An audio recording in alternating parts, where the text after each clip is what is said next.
Welcome, everybody. It's so great to see you. My name is Elena Chavez Quesada. I'm the Vice President of Programs at the San Francisco Foundation, and just really thrilled to welcome you today to this conversation with California Reinvestment Coalition, CRC, on building a powerful movement for economic justice.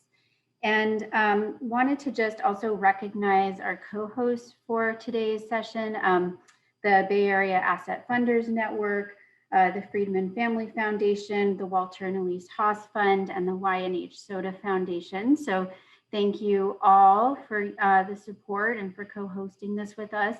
I wanted to just flag a couple of things before we get started. So one is that we really see kind of a twofold purpose for today. One is, CRC, as many of you have probably already seen, has an incredibly inspiring and timely new strategic plan that I think is critical for the field and for the work. And also it's a chance for us to learn about that as a group. But I also think this is a really powerful time for us to learn from CRC as a philanthropic sector and really think about what the implications might be for us and some questions that their strategic plan raises that philanthropy is grappling with in today's environment. So this is a chance to hear about the strategic plan, but also for us to kind of talk internally as a sector about what lessons we can draw from that and what we should be thinking about. So hopefully you walk away with a good sense of the vision and how all of us might be able to plug into that vision. So I'll give you just a quick sense of the agenda for today. So I'm going to be facilitating, so I'll keep us moving. We're going to have a welcome and some opening remarks from Fred Blackwell, our CEO at the San Francisco Foundation. Then going to introduce Nikki Beasley, the Executive Director of Richmond Neighborhood Housing, to kind of frame our discussion and provide some context. Paulina from CRC, the Executive Director, is going to do a presentation that we'll all learn about, and then we'll have time for Q&A afterwards, and then some breakout groups. And then after kind of synthesizing some of what we talk about from the breakout groups, I'll facilitate that conversation. Luis Granados, the board chair of CRC and the executive director of MEDA, will bring it all home and close us out. So just want to invite you all to please, as Natalie said in the chat here, introduce yourselves with your name, pronoun, and organization. Also invite you to if you're comfortable, keep your camera on. We can have a lively discussion. I also understand we're all working in a virtual environment, so we might need to take care of kids or pets or whatever else is happening in the background for you all. So any questions before we get started? Happy to get the conversation started. It's good to see a lot of familiar faces, but for those that don't know me, as mentioned, I'm the Executive Director of Richmond Neighborhood Housing Services. We're an affordable housing organization that supports Alameda, Contra Costa County, and do many things outside of housing. But the reason that I'm excited to be in front of you today is not only as a member of CRC, but also sitting on the board. We have had a lot of great impact, and Paulina will share more about the organization of how we've been able to move this work prior to all that we've experienced in 2020. And we're really hoping that this dialogue will not be a dynamic one where we come together, we all agree that there's a problem, and we move on to the next meeting or plan out the ending of our week, but hopefully stimulating conversation from the philanthropy side of things of how can we be more aggressive and assertive as we're planning to serve the communities that we're going to be speaking about, Black communities, the BIPOC community, how can we serve them better? We do believe that it will take some aggressive moves on behalf of the folks on this phone that are able to influence the direction of money. It is necessary that we think about doing things differently than what we've done before. This is paramount as we move into 2021, because many of the things that we experienced in 2020 is going to follow us in the new year, and the impact of what we saw in 2020 is going to just be escalated. So we're hoping that you get out of this thought-provoking ideas of what you can take back to your groups and really understand where the impact can be on the ground level. Every year I kind of get a coin phrase that I come up with, and this year it's about the ripple effect. That oftentimes when we talk about philanthropy, it's always about the impact. How can we, help many? But what we are finding, and CRC will talk more about it, is really these smaller organizations that have their feet on the ground, that are doing the work on a day-to-day basis, but oftentimes don't get the support they need because they're not big enough, they don't have enough technical assistance, they don't have capacity. But I really do believe those are going to be the organizations that are the change agents, because our communities are hurt, they're untrusting, and they're only going to trust those that they see on a day-to-day basis. So with that, I'm going to pass it over to Paulina, and thank you for having me be a part of this conversation. I want to thank Nikki and you, Elena, for facilitating today in the San Francisco Foundation. And Nikki is a board member of CRC, and we have several board members here today and other members who've joined us in CRC staff. And so I really want to thank them for their leadership on the ground every day and in helping to do CRC's work and the work that they're doing on the ground, as well as our putting together our new strategic plan going forward. And I think I see Fred joining us, and so I'll turn it back to you and to then hand it over to Fred.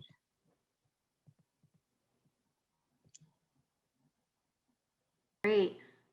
All right, we've got Fred here. Hi, Fred. Welcome. Hey there. I'm so sorry. No worries. You've got perfect, impeccable timing, really. So we just did some quick intros in the chat. If I can just encourage people to continue to put their name, pronoun, and organization. Fred just had framed the conversation, and we're lucky to hear from Nikki Beasley with some additional context for the strategic plan that CRC is going to be talking to us about today. And we'll hand it over to you for some opening remarks. All right. Thanks again for tolerating my tardiness. I was having a hard time finding the link, and I was coming from another presentation. It's really good to see all of you all, and Paulina, really good to see you as well. It's really a pleasure to be with you on the unveiling of this really important strategic plan. I don't want to take up a lot of time because I am not the main event, but I did want to just say a couple of things around why we're excited for this, and just continue to be excited about being a partner with CRC in this work. And this was work that was important before, and I think is even more important now, to tell you the truth. And we at the San Francisco Foundation have, that many of you all know, drawn a line in the sand about 5 or so years ago, really declaring that racial equity and economic inclusion was going to be our North Star, and that it would guide all the work that we do, including our grant making, but more than our grant making, to tell you the truth. And what the last year has taught us is we've looked at the health impacts associated with the pandemic, and the economic impacts associated with sheltering in place and social distancing, and the calls for transformative change associated with law enforcement and the way it interacts with community, has just underlined for us, when we look at it, the importance of the journey that we are on, and the importance of finding really solid partners to be on that journey with, and we count CRC as part of that. But even beyond that, rightfully so, the calls around a racial reckoning in this country have started with systems that are more easily to see how proximate they are to the communities that we serve. The law enforcement system is one of many that I think has been exposed in needing to think about things differently and be changed from the ground up. And our economic system is one of those. You know, just today, as I was lamenting would seem to be a strategy coming from the federal level to advance a herd immunity concept here. That kind of approach is only made possible when you allow yourself to dehumanize folks. And the way that the debate has been drawn in terms of sheltering in place and keeping one's health is like it's in competition with the economic goals of this country, just brings back to me how capitalism, if unchecked, unregulated, and allowed to go to its extreme places, results in dehumanization. And I think CRC has understood the need to think about the corporate sector, our economic systems, as it relates to racial justice and racial equity. And for that reason, again, you know, we count them as an important partner. And we think that their new strategic plan is important for all of us to pay attention to as we think about where we want to go as a society. And it's timely as we think about how we're going to recover from the health and economic impacts that have been associated with this pandemic. So with that, I guess, Paulina, I'll turn it over to you. But again, it's really great to see everybody and really excited about the work that we're about to see. Thank you, Fred. I really appreciate your words and for centering us in this moment of racial reckoning, and for your time today, and for everybody who's joined us this afternoon. And with that, I'll ask Natalie to pull up the slides and presentation that we have to share with you today before we enter some breakout groups to join in some discussion with all of you. Great, thank you. You know, Fred talked about systems and the law enforcement system, and how we've been reckoning with the law enforcement in this country, starting with well, not starting with, but really as we were faced with the murder of George Floyd this year. And today I want to talk about we want to at CRC, anti-Blackness and white supremacy in the financial system, and really frame this as moving from racial equity to collective liberation. And I'll talk more about that as we go through this presentation, and we will center the conversations in the breakout rooms around that, and really want to hear from you. And so with that, I'll take us to the next slide. So thank you again to our hosts. Many of you have worked with us in the past, the San Francisco Foundation. Thank you for hosting us today, and Fred, for your words. And the Friedman Family Foundation, Walter Elise Haas, the Bay Area Asset Funders Network, and the YNH Soda Foundation. You're really partners with us in this work that we've embarked on for so many years, and in the new phase of our work going forward. So thank you again, and for joining us. And thank you to all of you who are spending part of your afternoon with us today. Next slide, please. So I wanted to start with telling you a little bit about my story, and asking for you to perhaps join me in reflecting on your own story. And I think about this as moving from personal liberation as I continue to work on that for myself and my own internalized white supremacy and how that has impacted me through my work, and moving from the personal to the collective and moving to collective liberation. So perhaps we can all reflect a little bit as we think about this. The picture on the left is my father, his father, my grandfather, and my tia Alicia in Michoacan and their little ranchito. We come from the Purépecha people of Michoacan. And like many immigrants who come to this country, my father crossed the border as an undocumented immigrant, escaping poverty, looking for a better life,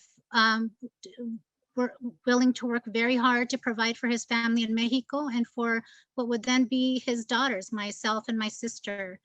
And I remember growing up, and I think this is something that we hear a lot, the children of immigrants and the children of Black, Indigenous, and people of color, that often my father would say to me, study hard, go to the university so that you don't have to suffer like I have. And I internalized that a lot, and I studied really hard. But as I went through my life, I realized actually that my father was one of the people that I knew that worked really hard and worked hard his entire life, and that I studied hard and I went to the university like he told me to, but that actually, no matter how hard we worked and no matter how hard my father worked, that there was these systems in place and structures in place that predetermined our socioeconomic status, and that we had to overcome those somehow, and somehow that we had to overcome those when other people didn't. And so I learned that, no matter, because of the color of my skin, because the color of other people's skin or our accents or our hair, that we were going to have a harder time getting credit. We would have to pay more for a mortgage. And in terms of interest rates, that we would have a harder time getting certain kinds of jobs. And that those are the systems and structures that we're talking about. On the right-hand side is actually my neighborhood where I grew up, Montebello in Southeast Los Angeles. Many of us have seen these redlining maps. Where the government said, these are high-risk neighborhoods. They're red and yellow are the high-risk neighborhoods. This is where people of color live. This is where Black people live, where Mexicans, because they were mostly Mexicans at that time, live. And so banks are not gonna lend here, and it was fully backed by the US government. The government is not gonna insure mortgages here. So they made it harder for people of color to lend or to buy houses in those neighborhoods and build intergenerational wealth. That's the neighborhood where my grandfather on my mother's side bought a house before the Fair Housing Act. And he had to wait till all my aunts and uncles were old enough to also have jobs so they could take out 2 mortgages because the government would not back those mortgages. And you see the legend on the left, we were the Mexicans they were talking about, the possible threat of Mexican infiltration. That's my story, and I just invite you to think about your own story and as you move from the personal to the collective. Next slide, please. I want to center this conversation on anti-Blackness and how we dismantle anti-Blackness in the financial system. We think about anti-Blackness as in terms of the definition around economic systems. So Fred talked about the dehumanization of people, and anti-Blackness is really a 2-part system that devalues Black life, and then it sets up this predetermination of the socioeconomic status through structures and systems of Black people. And it impacts Black people first and foremost, but it actually impacts all people of color through this layer of colorism. And I want to talk about that through the economic and financial system and how it impacts people, and then what we're trying to do about that here at CRC. So next slide, please. So who we are at CRC, we're working to reimagine capital and reclaim wealth. We think about it as reclaiming wealth because wealth has been extracted from our communities through a history going back to genocide and colonization of Indigenous lands, through the New Deal, through the foreclosure crisis, right? We can draw those lines and those threads. And so this is not something that we're asking for, but it's something that is owed and something that we've earned over time. We're talking about through the history of the enslavement of Black people, right? This is throughout our history in this country. So the way CRC does that is we organize for power. We have a membership base of 300 organizational members across the state of California. They represent tens of thousands of people who they provide direct services to, or they're doing organizing in their communities to build leadership amongst. And then we do that through system, and then we work to organize for systems change. And we're going to be talking about systems change today and how we do that and why we do that. And then our members provide direct services in the communities that they work in every day. And we do work to coordinate and amongst them in terms of lifting up the best practices that they work on every day and helping them learn from each other. And so that's part of what we do. And in order to really change systems and also help them build power across communities across the state. Next slide, please. So here I want to get into the idea of suppressed income and suppressed wealth and what we're doing about it. And it really is centered around the idea that this is a design, this is by design. It is not an accident. I know many of us know that, and I just want to give you CRC's analysis around this, and then how we think about it and how we think about the change and systems change that we're trying to impact here. Next slide, please. So again, this is the redlining map. I spoke to it. This is Los Angeles. Many of us have seen these, and just underlining the idea that this was a government map, right? And that this was bank lending, insurances as well, actually, insurance companies, and that this led to the segregation and the suppressed wealth building through, for instance, home ownership, right? Where many of us are able to build equity in homes. This was denied over generations. Next slide, please. So what does it look like now? So I just wanted to look at the Bay Area, for instance, because these maps were made across the country. In Oakland, we have a map that we created a couple of years ago with one of our partners. And so you still see the red, yellow, and green. The red is what was, high risk neighborhoods, which meant, don't lend here. And this was mostly where people of color were living, Black people, Indigenous people of color. Yellow was where, again, the threat, right, that I talked about earlier. Green is the safe neighborhoods. And it really, when you think about lending in these neighborhoods, and what was considered risky, right? We think about underwriting and lending as what's created to a standard of whiteness as not risky, right? And that permeates till today.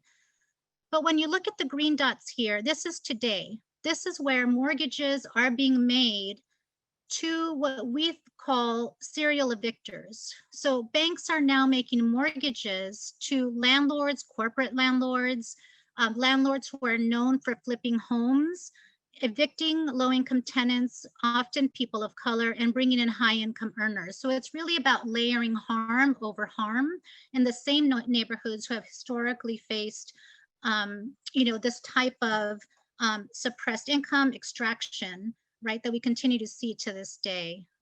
So next slide, please. Just a little trip back to history so we can juxtapose it till today.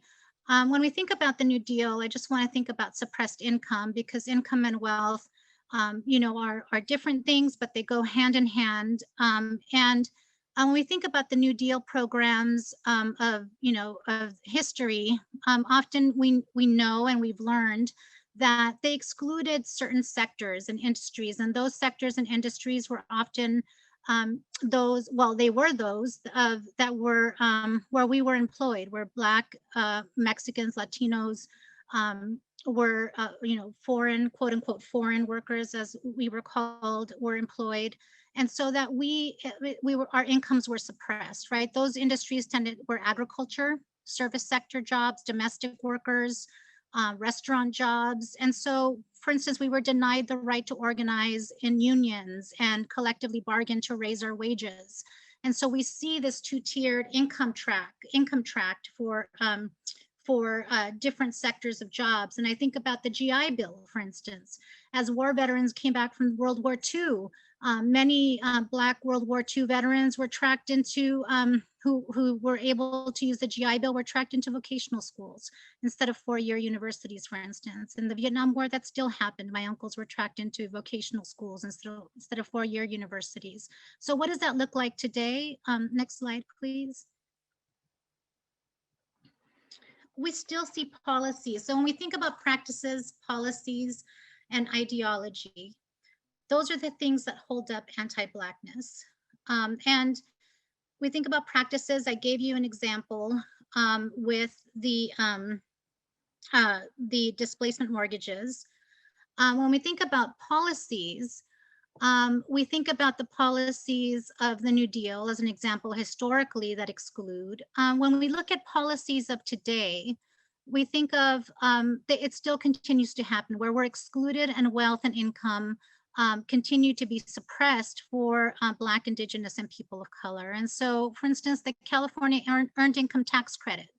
If I'm a parent, or we have, parents are able, low-income working parents are able to earn a tax credit. We pay taxes, people pay taxes, and to ease the financial burden, of being a low-income working parent, you can earn this tax credit. But if you're undocumented and you pay taxes with an ITIN, until recently, we had a win that was really important with some of our partners, CIPC and others.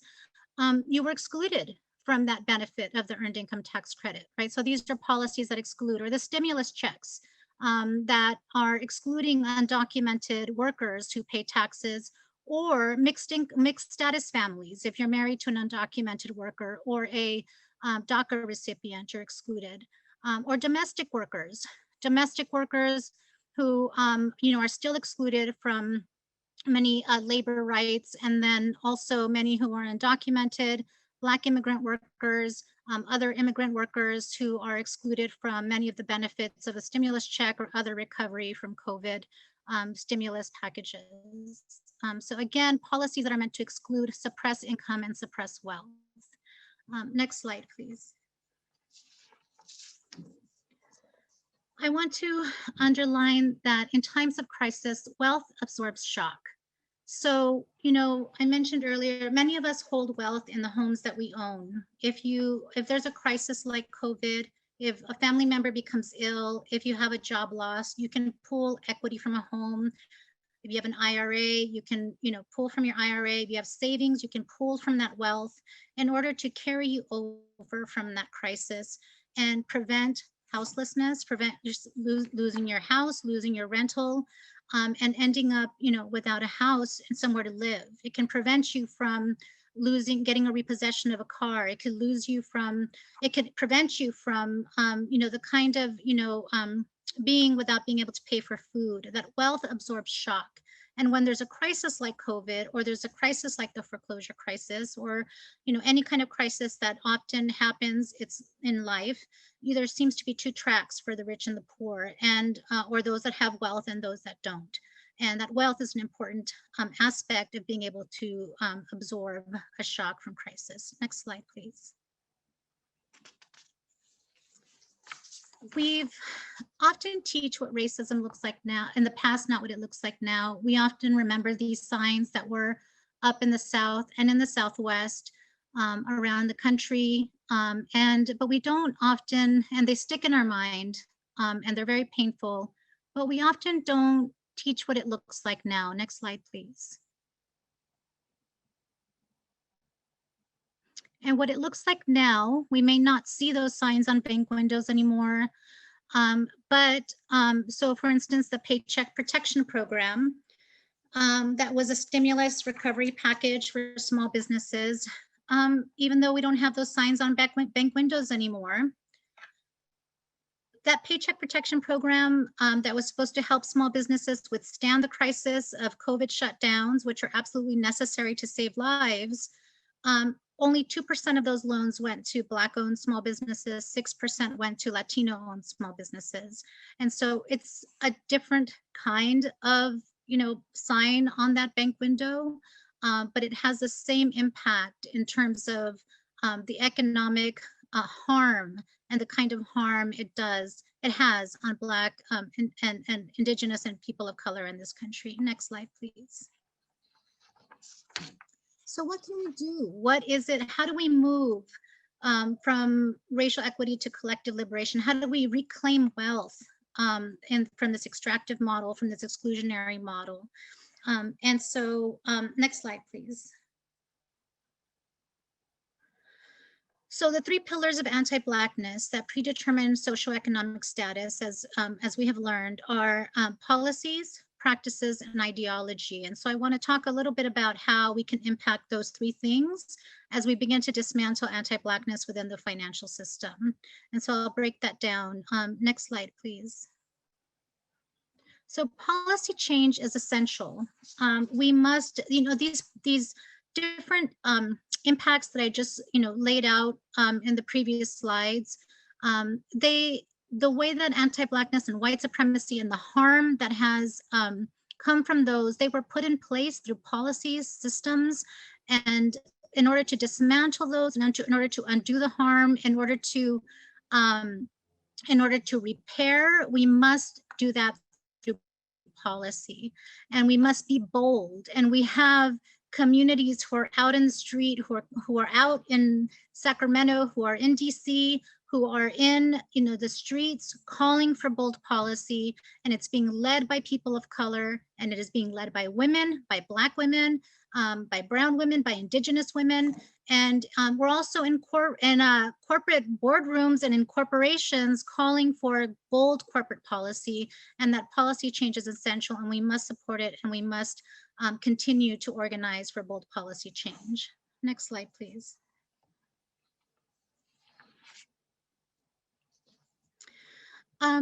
So there is policy.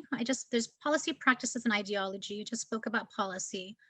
Then there's practices. How do we change practices? And we've heard there is a movement that is called for, the movement for Black Lives, that's called for Black Lives Matter. It is the largest social movement in US history. And due to that movement, we now have not only a reckoning in this country, but we have movement among people like the CEO of Chase, Jamie Dimon, who is saying Black Lives Matter. And here you have a photo of him taking a knee, right? And I want to say, first of all, that it is important when a Chase CEO says that Black Lives Matter. But we also have to then look at the practices, right? And on the right here, you see the California Bankers Association and the California Credit Union League. And on the one hand, if we're saying Black Lives Matter, what do our practices say? And in the case of the California Bankers Association and the California Credit Union League, they're actually in Sacramento and DC opposing policies that can actually undo much of the harm that has been done historically, and much of the harm that we know is coming.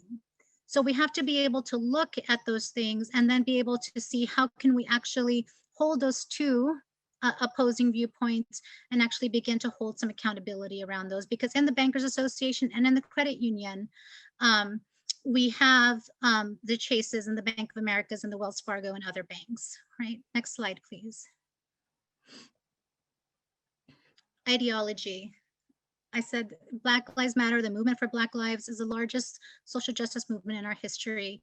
And we need to, one, hold that up and honor that. But that movement and that reckoning is so important, and we need to continue to support it.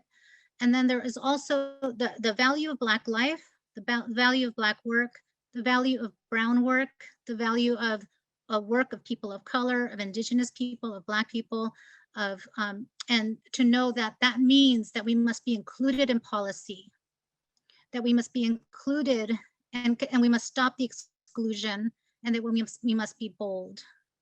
So think and in our practices and in our policies. Next slide, please. When communities come together, we win. Here are some examples of the way we've been able to do that at CRC.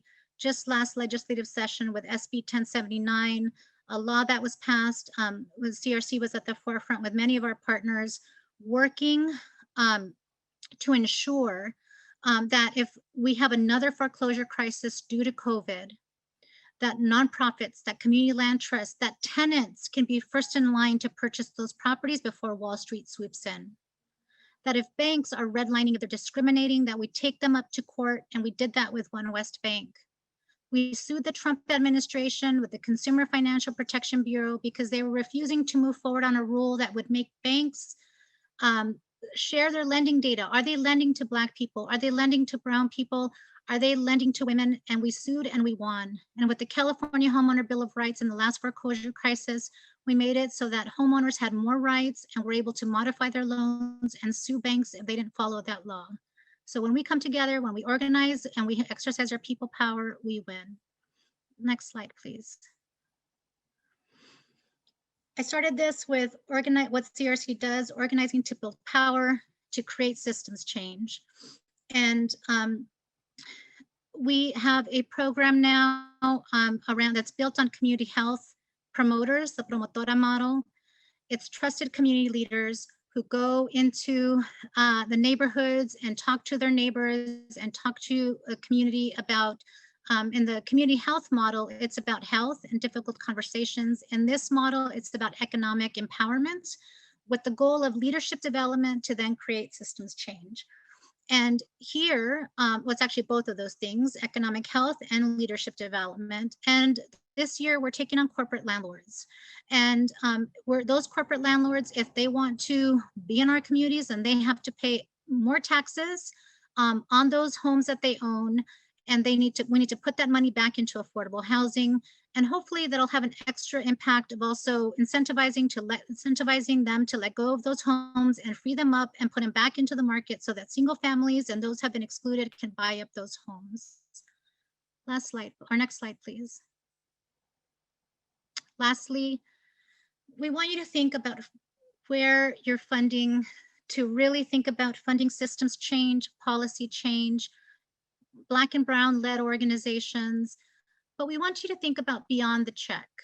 How can you play a role beyond grant writing to dismantle anti-Blackness and white supremacy? And so we have a proposition for you. Next slide, please. Philanthropy holds a tremendous amount of power and influence in your relationships. We talked about changing practices. Banks, on one hand, philanthropy, you do an amazing amount of great work in communities, and we want you to think about whether you can also do amazing work through the relationships that you hold with banks. At CRC, we're doing work around racial equity audits of banks, and we can work with you and hand in hand with you to begin to change the practices of banks so they align with the values of your philanthropy. And this is something that, as we think about changing practices so that they align with and undo and dismantle the systems of white supremacy and anti-Blackness within banks, that philanthropy has a tremendous amount of power it can leverage. Next slide, please. And with that, I invite you to go to our website at calreinvest.org and view our strategic plan. We have a lot of information there that talks more about the work that we're doing and can take a deeper dive on that, on our work. And with that, I'll turn it back to Elena to lead us through any questions that you might have. Thank you so much for joining us, and I look forward to the conversation. Wonderful. Thank you so much, Paulina, for that inspiring vision and action to that call to be bold and to take action and accountability. And I think as you talk about these different systems, financial systems, organizers, policymakers, grassroots movements, part of the opportunity in this time together today is to also reflect on philanthropy as one of those systems. So would love to just open it up to any questions. If you could just unmute yourself. If we get a bunch of people wanting to talk, just go ahead and chat your name in the chat box here, and I can tee you up. Hi, Elena. This is James from the Silicon Valley Community Foundation. Just wanted to share a quick comment about the wonderful work that CRC is doing. We recently reached out to them and asked them to help us do an audit on our banking relationships, and not only our transaction relationships, but our deposits. Our donor advised funds have hundreds of millions, if not billions of dollars sitting in cash deposits, and that gives us a lot of leverage. So how can we use that to make banks do better? And we reached out to CRC for that technical knowledge to say, what questions do we ask and where do we push our banks? So we're really excited about the work that they're doing. We encourage any other foundations or asset holders that are out there to reach out to us, reach out to CRC, and see what else you can do, see what questions you ask, and see how we can push our banks to do more and be a positive part of this community. And just want to say thank you to San Francisco Foundation for hosting, and thanks to CRC for all the great work that you're doing. Awesome, James. Thank you so much for sharing that. Any reflections or comments from others? Maybe practices that you're taking on as Silicon Valley is.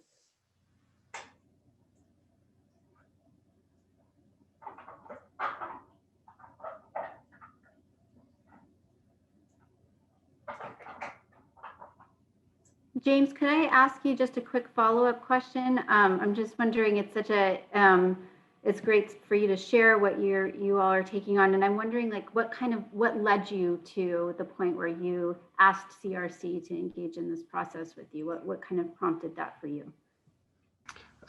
We started the program a number of years ago, just saying, okay, if we're going to have cash deposits as part of our investment portfolio, let's see what local impact we can have. And we had one bank, Community Bank of the Bay, agree to sign the CRC anti-displacement pledge. We were just kind of dipping our toes in the water, saying, you know, what does this leverage look like? You know, you want our millions of dollars? Well, what are you going to do for us? And it was kind of an informal process of working with each bank.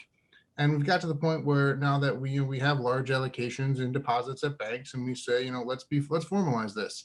You know, what questions should we be asking, and what should we be holding them accountable to? And, you know, CRC was a natural expert to kind of help us ask those questions. And even once we get responses, how do you decode those responses, and how do you take next steps? You know, so one example is a bank gave us responses, oh, we can't collect this data. We can't share what our racial profile looks like of our borrowers or our depositors. We have no way to measure or track, you know, how racially diverse or not we are. And so, you know, we reached out to CRC and said, okay, well, if they were to develop a program, what would that look like? What do we actually ask banks to do to show us what they're doing and how they're doing it? And how do we take the next steps? And that's what we're working with them to do, is say, you know, what do the next steps look like? How do we continue to move forward and formalize this process? Can I say something? Please, go for it. Ellie Friedman with Friedman Family Foundation. This was a fantastic presentation. For anyone who has read Cast, Isabel Wilkerson's book, she says, I'm the radiologist, I'm showing the disease, it's up to you to be the surgeons.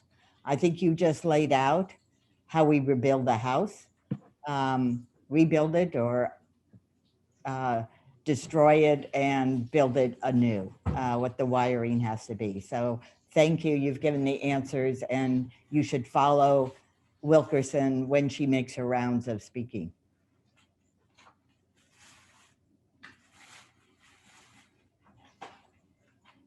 Thank you, I will. Hey, Pauline, it's Fred. You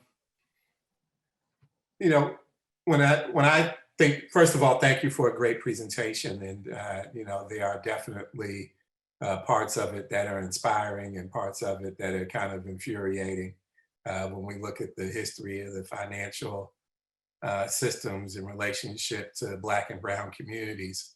And, you know, when you think about redlining and uneven access to capital and the impact that it has had on specific communities, I feel like one could argue that doing better on a go-forward basis is important, but kind of not enough. And that there are steps that this particular system needs to do to repair the harm that's been done.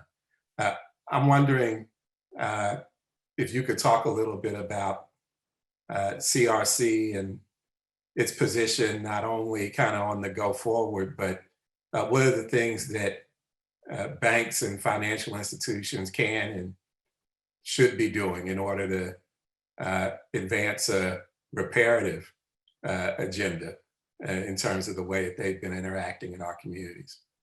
Yeah, thank you, Fred. That's a really important question. And I think one that we're still, you know, grappling with. I think first of all, we really need to engage from a place of a community-centered approach where communities and those that are impacted are front and center in the conversation. And especially, I think, Black people and then, Indigenous folks as well. And I think that there's been a conversation and a really important one. And I was really excited to see Angela Glifford Blackwell and Michael McAfee's, op-ed, I think it was the New York Times, on reparations. And then there's been others that have been the land back movement, in terms of how these two conversations around reparations and then the Indigenous people of the Americas, and how we really begin to repair this harm that's happened over the history of this country. And so I think that financial institutions are at the center of a conversation around reparations and then restitution for harm. And I think more concretely, we're in the middle of a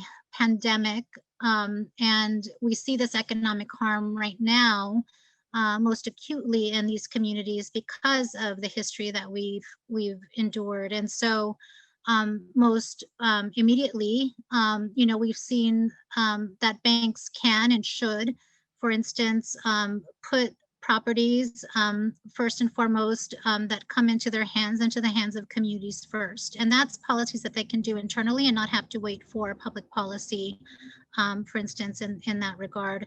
These displacement mortgages are another that they can immediately stop. And so I think, we've seen banks begin to make changes like that in their internal policies in conversation with communities. And so I think, those are some examples of what can and should be done. I think underwriting practices are another. I mentioned in my presentation that, we've seen this when we think about underwriting and lending. Rudy's on this here from Inclusive Action, and we think about street vendors and small businesses and micro enterprises who often are not able to get into the market of small businesses at the scale that they need to because they've been excluded, and because underwriting that banks have put in place has been put in place at the standard of whiteness and not at the standard of inclusion. And and that's historical, as you saw those maps. And so, how do we begin to really address that? And so having people in the conversation like Inclusive Action, like Meta and others who can bring those impacted communities to the table around those underwriting practices is really important.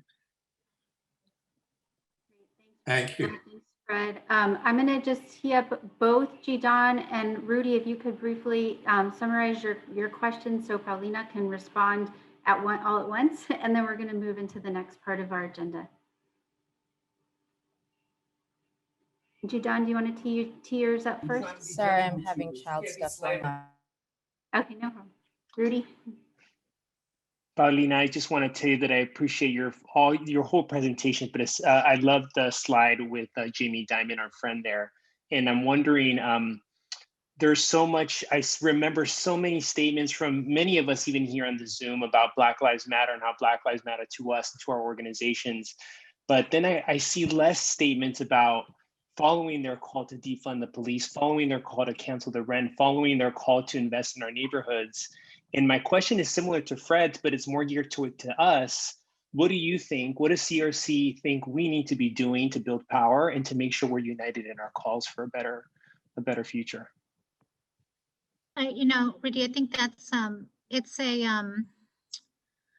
a really important question, and one I think around both what banks should be doing and then what they shouldn't be doing. There's actually a rule in place, or not in place, that's being proposed right now about the fact that banks shouldn't be, for instance, if we want to stop banks from lending to bad actors, or that advocates shouldn't have that kind of undue influence. But I think calls for banks to for instance, private prisons, right? To stop doing that kind of lending, or prisons in general, right?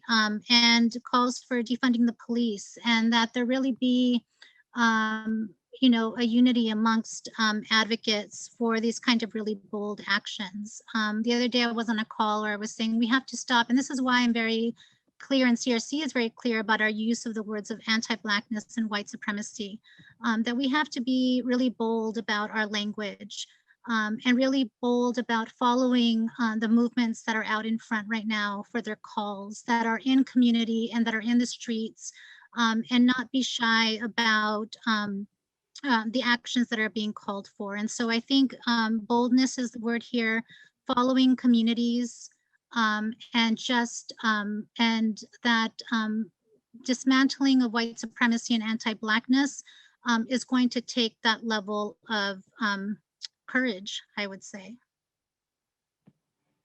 Great. Thanks, Paulina. I am sorry to have to move us on. Jidan, if maybe you could just tee up your question quickly. We can also, I would encourage others to put their questions in the chat, and we can hopefully answer them. Paulina, I think there's one great one here from Eduardo on PPP loan failure and POC communities. Would love to get insights from the CRC team on that. Jidan, did you want to tee up your question? Yeah. So I was reading through your strategic plan and wondered if you can talk a little bit more about climate. I see that that was one of 4 key priorities from community in your strategic planning process, and saw that's, you know, one of your strategies is around California green economy. And then the other one that's in your result 2 around community ownership of housing. Yeah. So when we did our research for our strategic plan, it encompassed going out and talking to our members and community. And what came up time and time again was climate, and what are we going to do to build resilience around climate change?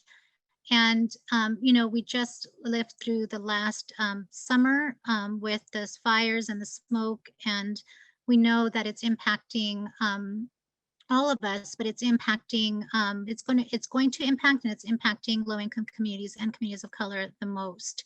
And so I think about farm workers and rural communities, and then housing stock. And so we, that is something that historically was outside of the box for CRC, but our members clearly said it loudly that this is something we need to work on and need to focus on. And it's an economic justice issue, and it's a racial justice issue. It comes at the intersection of both.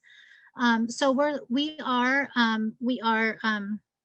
throwing down on that, I guess is what I would say from my language.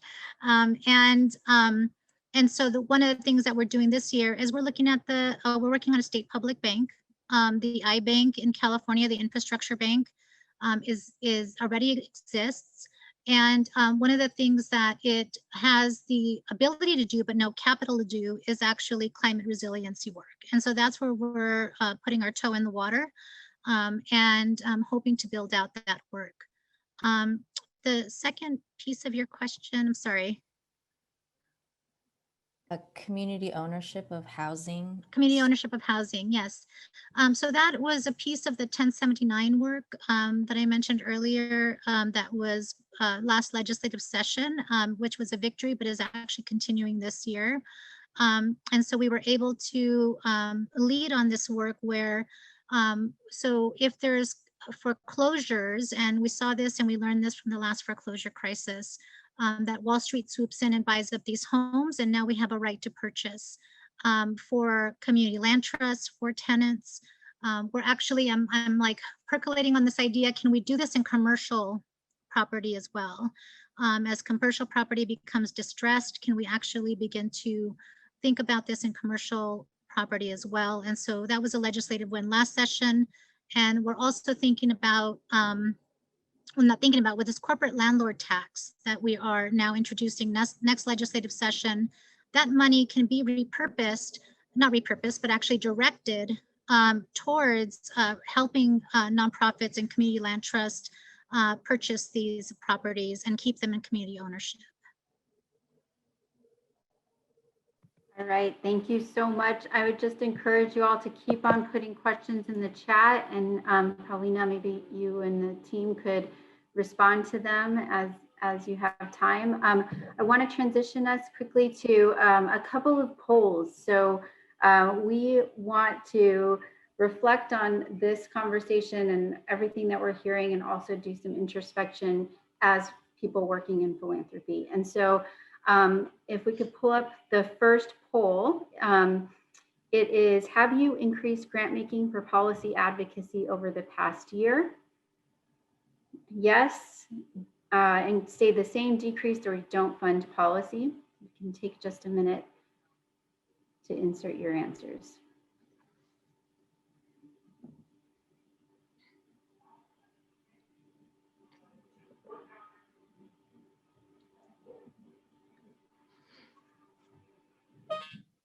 Okay. A few more seconds and then we can end the polling. We'll see where we landed.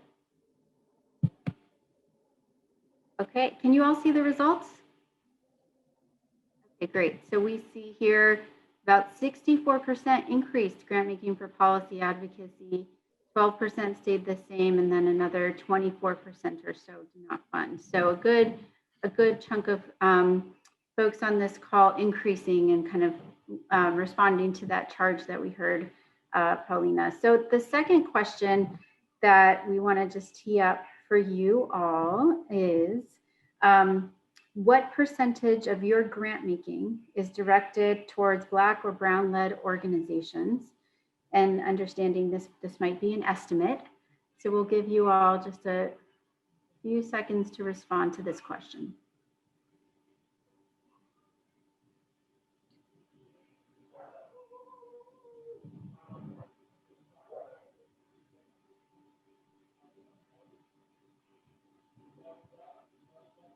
Okay.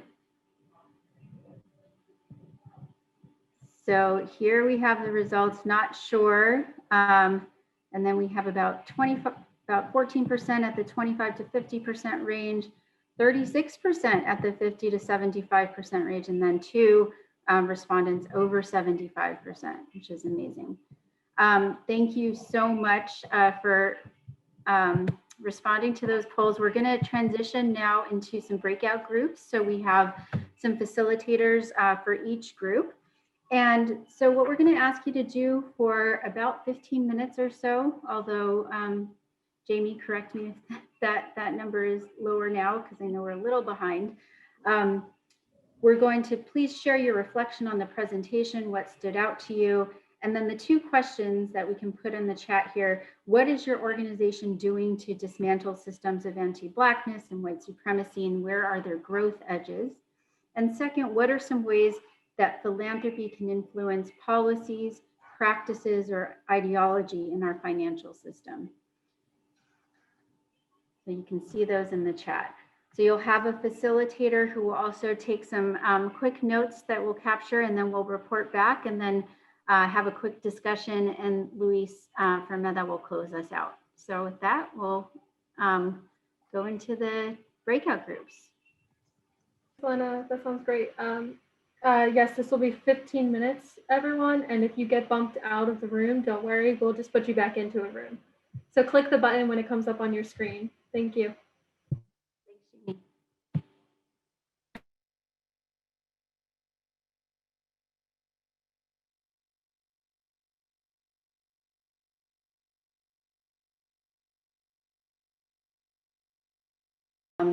And I'll hand it over to Luis to close us out. Thank you, Lena. So obviously this is a very important conversation, but I have to tell you that personally, it's just been great to see so many friends on this call that I haven't seen in a while. So great to see everyone. I have to say that I'm really proud of CRC, and I'm really proud to be the board chair. This is an organization that truly focuses on ensuring that all people in California, especially people, low-income people and people of color, have equal access to banking services and products, and then putting the anti-Blackness forward so directly is really important to the organization. And on behalf of CRC, I also want to thank everyone who participated on today's session. Especially, we want to thank the San Francisco Foundation. They're our friends. And we think that the foundation's focus on people, power, and place is obviously more relevant today than it has ever been. So we're there to support that framework. So in addition to doing the regular work remotely, they took on coordinating and organizing this conversation. So it's very much appreciated. So we also want to thank our co-hosts, like it was done at the beginning of the call, the Bay Area Asset Funders Network, Friedman Family Foundation. Great to see you, Bob and Lisa, Walter and Elise House Fund, and the YNH Soda Foundation, and seeing the new staff there. Really great to see that. Thank you all. As we close the session, we really encourage you to reflect on these ideas and the whole idea of anti-Blackness and how does it connect to all the different practices and policies and behaviors that we need to change, particularly in the financial systems. If you have questions about today's session, we encourage you to reach out to John Hoffman. He can answer your questions, or he can route you to the right person within CRC to answer your questions. We would love to continue to engage in this conversation because we talk about money, but I think in order to get to the money, it's not the central question. It's about building the relationship. It's about problem solving together. And I think that that's where we want to take this conversation over the next several months. And then we want to hear from you. We want to hear how you think this strategy should continue to move forward. This is not a one-time event. And obviously we're still in the middle of the pandemic. We're going to be here for a while. I think there's a lot of hope with this new administration federally, and we need to take advantage collectively of this opportunity. So there's a potential for creating a funders group around this particular issue. So we would encourage that as well. If you want to participate, we would love to have you participate in that. And so we just want to thank you, and we're really grateful for your participation. And it's just really, really great to see everyone on the call. Thank you so much. Thanks, everyone. Have a great rest of the day.